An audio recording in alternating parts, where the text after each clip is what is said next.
What's up, Bears fans, and welcome back to the Bear Review. The 2024 NFL season's officially in the books, and while the Super Bowl may be behind us, we're entering one of the most exciting parts of the year, the NFL offseason. And you know what that means. It's mock draft season. So today, I'm kicking off our first post-Super Bowl mock draft. So grab a seat, get comfortable, and let's dive in. Just a quick note before we begin. This is not a full offseason video. However, I did want to let you know in this scenario, the Bears have taken at least 2 offensive linemen in free agency, whether that's Trey Smith and Drew Dahlman, or some combination of 2 other players. That remains to be seen. Also, I ran this sim using the PFF mock draft simulator, so keep in mind the rankings will change over the coming weeks. Also, any and all deals that I make on these videos, there are no forced trades here, just natural moves. So let's get to it. So the Bears will start this draft off with a trade. Here's the deal. The Bears are trading picks 10, 5th round pick at 146, and a 2026 5th round pick to the Atlanta Falcons for picks number 15 and pick 46 in the 2nd round. The key to pick 46 will come up here in just a moment.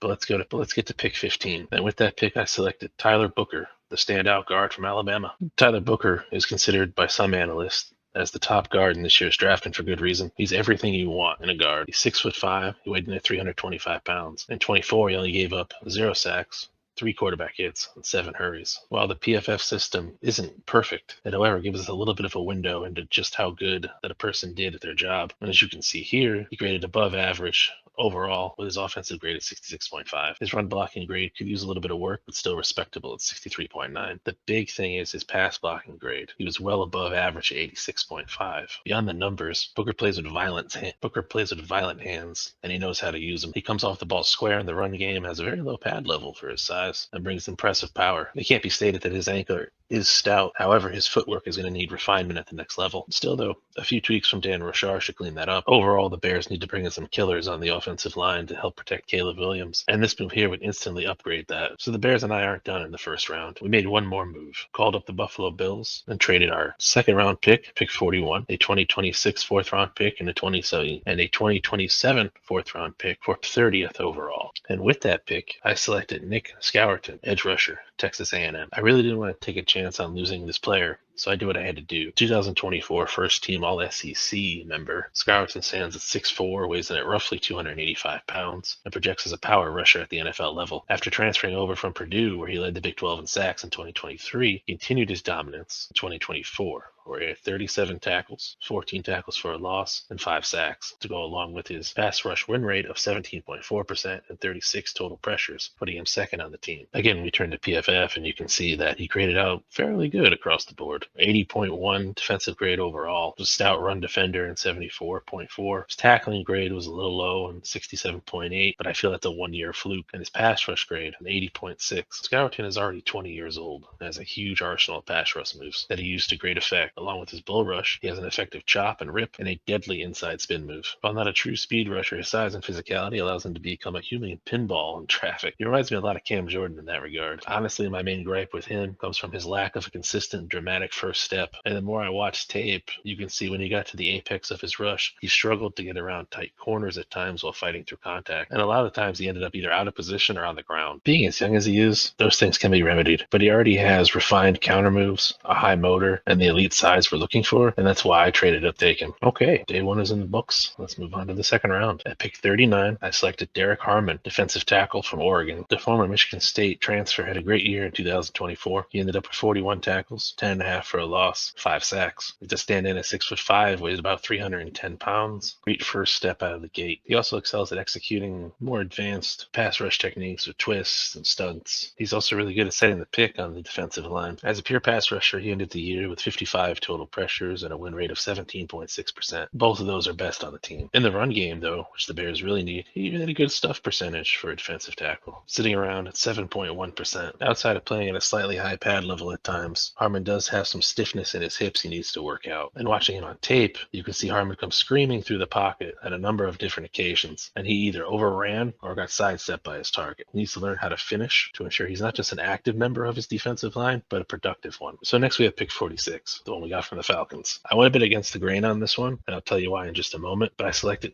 Jihaad Campbell, linebacker from Alabama. Now, yes, I personally feel the linebacker core of the Bears is a great strength. However, TJ Edwards is entering the last year of his deal, and for some fans, Tremaine Edmonds just hasn't lived up to his free agent billing. So when given the chance to take a player of his caliber, I took it. The thing about Campbell is he's an extremely athletic linebacker. He could just as easily line up on the edge as a pass rusher as he could in the middle of the field for coverage duties. He's got the size you want. He's 6'3", 244 pounds. He's a ferocious tackler, and he doesn't miss. He boasts a 7% missed tackle rate for his entire career at Alabama, and just in 2024 alone, that went as low as 5.9%. This year, he ended up with 117 tackles, 5 sacks, and 1 interception. But as you can see with the PFF grades, he's a man of many hats. He led the team in total run stops with 35 and a stuff percentage of 10.2%. Now, I understand it's the NFL, but when you look at Edwards and Edmonds in that regard, neither one did better than 6.6%.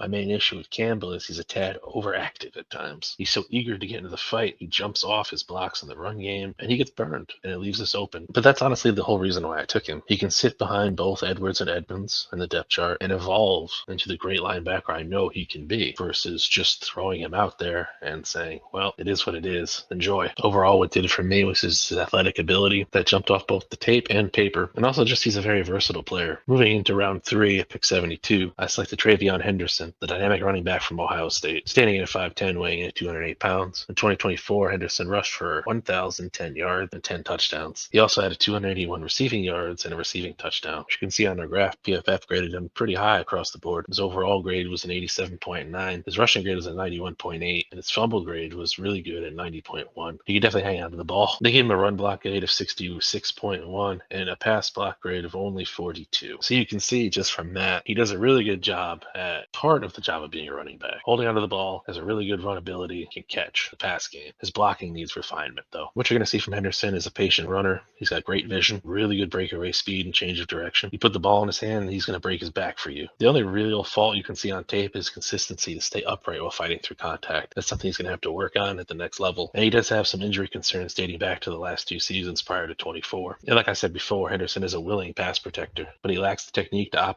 optimize his natural leverage. He would benefit more from getting his hands latched on and dropping into an anchor stance sooner rather than waiting around to fully absorb the contact. But with Hendo, you're getting a proven playmaker who can handle any role asked of him from RB1 to a change of pace back. He's going to bring explosive playmaking ability to the offense, something we definitely need. Okay, so we only have 2 picks left. We're going to be waiting around till round 6. Pick 197. With that pick, I took Logan Brown, offensive tackle, Kansas. At 6'6", 312 pounds, Brown gave up only 6 hurries in 2024. No sacks, no hits. Overall, his entire college career, the first-year starter for the Jayhawks gave up no sacks at all, surprisingly. As you can see from our PFF graph here, his offensive grade is great, 82.5. Stellar run blocker at an 82.2. His pass blocking is still really good, but could always use refinement. Came out at 78.1. In the run game, you can see Brown is light on his feet. He uses his big body and vice grips for hands to cover up and jar and displace defenders. He's got great athletic ability to re-leverage his hips and drive and stay attached and late in the rep. In pass protection, Brown does a good enough job to regularly blot out defenders. It's going to use his size and his length and his grip strength to do that. He also does have a very jarring first punch that he can use as well. However, he does have a bad habit of setting too flat. He can also be a tick late at recognizing stunts, and overall needs to work on refining his technique as a whole. Like I said, Brown overall has the size, play strength, and power for a role at either right or left tackle, and he does come with starter potential within his rookie contract. The good thing about the Bears is they'd mainly be using him as a swing tackle right now, which would let him soak up knowledge from both Darnell Wright, Brandon Braxton Jones, as well as the other members of the line. Like I said, overall, there is a chance to develop him into a starting caliber tackle, but at this moment it's a little up in the air. It's really going to depend on what he puts forth in terms of effort. But honestly, overall, I see him as a good pick. And I got him in a steal in round 6, so it's even more worth it. Let's move on to round 7. We don't pick until 235. But with that pick, I went with Clay Webb, offensive lineman, Jack State. Clay Webb originally transferred to Jack State from the University of Georgia, where he emerged as a formidable interior offensive lineman. Played over 900 snaps at left guard in 2024 alone, giving up only 1 sack, 2 hits, and 4 hurries. Like Brown before, you can see that PFF graded him out fairly well. Overall, he was an 82. His run block grade was an 82.7. And again, his pass block grade was a 72.7. Not elite, but at the same time, not bad. Webb has exceptional football IQ and brings a wrestling background to the table as well. Honestly, that's one thing that I feel most offensive linemen should do. And that's really why I went after him, more so for that very reason. It gives you a leg up, I bet. You understand grip and leverage, all the things you want in an offensive lineman a lot better when you do things like wrestling, judo, any of the combat sports. So it was a real big turn on for me when I saw that of him. Like I said, his wrestling background is going to translate into superior leverage and hand fighting skills in the trenches. He has experience at both guard and center, which is going to provide us with valuable flexibility. He is considered a little undersized by some. He's 6'3", 310 pounds roughly. But like I said, he's an Iron Man. He's going to need to add some strength in his lower body. But given the pick of Tyler Booker and the free agent signings we're going to make, he's going to have time to do that. He's already going to make up for that by being technically sound. He's intelligent and versatile. Given his impressive college career and his measurables, Webb has the potential to develop into a reliable starter in the NFL moving forward, even if it's not year one. So that's the haul, guys. Just to wrap it up and recap, we took Tyler Booker, round 1, pick 15. Also, in round 1 at pick 30, we traded back into the first round. I took Nick Scourton. Round 2, pick 39, we took Derrick Harmon. Again, in round 2, at pick 46, Jihaad Campbell from Alabama. Round 3, at pick 72, we took Treveyon Henderson, running back from Ohio State. Then later on in round 6, at pick 197, we took offensive tackle Logan Brown. And in round 7, at pick 235, we took Clay Webb, guard